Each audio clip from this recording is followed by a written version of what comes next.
कोई हमदम न रहा, कोई सहारा न रहा, हम किसी के न रहे, कोई हमारा न रहा।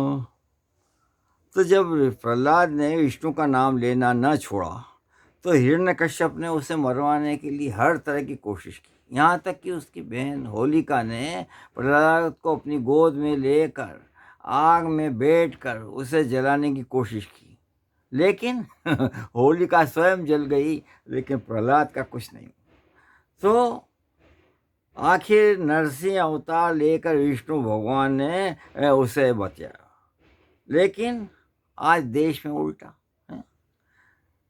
आज जब जनता की आस हर तरह से नष्ट हो गई थी तो चीफ जस्टिस चंद्रचूड़ ने एक नई जोत जलाई थी। हैं? कैसे कि उन्होंने इलेक्ट्रल बॉन्ड पर सख्त फैसला देकर 6 मार्च को एसबीआई को सारी जानकारी देने के लिए आदेश दिया था। बल्कि 13 तारीख को वो सारी जानकारी जनता के लिए पटल पे रखने के लिए चुनाव आयोग को भी आदेश दिया था, परंतु वो अब तक नज़र नहीं आ रही। क्यों? क्योंकि एसबीआई ने 30 जून तक की अवधि मांगी है ताकि वो जानकारी दे हैं। और सीजीआई, जनता को विश्वास था कि सीजीआई अब वक्त नहीं देंगे। क्यों? क्योंकि यह फैसला 5 जजों की बेंच ने सर्वसम्मति से ये फैसला दिया था। लेकिन अब तक सुप्रीम कोर्ट के ने एसबीआई के आवेदन पर क्या जवाब दिया इसका कोई पता नहीं।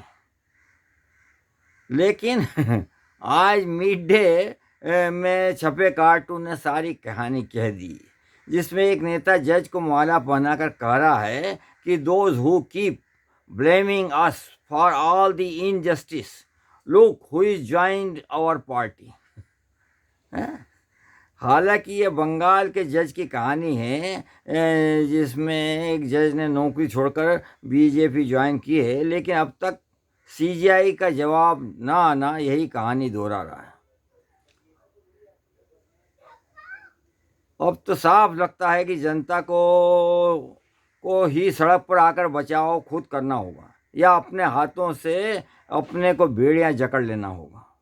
और फिर गुलामी से बचने के लिए किसी गांधी नेहरू क्या होता की प्रतीक्षा व्यर्थ ही होगी, क्योंकि वर्तमान पीएम जिसके शासन में गुजरात, बनारस, मणिपुर, यहाँ तक कि दिल्ली में ओलंपिक मेडल जीतने वाली महिलाओं को पुलिस से घसीटवाए जाने पर अत्याचार मोदी जी को नज़र नहीं आता, बल्कि कहाँ विपक्ष की सरकार जहाँ है बंगाल में, वहाँ पे महिलाओं पर अत्याचार नज़र आ रहा है, और जबकि वहाँ पर अभियुक्तों को गिरफ्तार कर लिया गया है। लेकिन मणिपुर में अभी भी सैकड़ों हजारों लोग सड़क पे हैं, लेकिन मोदी जी को उनके पास जनता को का कष्ट नहीं दिखाई देता, बल्कि अपने चुनावी जुमले परोसने में ही वक्त भी गुजार रहे हैं। अब इनसे जनता को कोई अपेक्षा भी नहीं करना चाहिए और वक्त रहते इनका बहिष्कार करना चाहिए।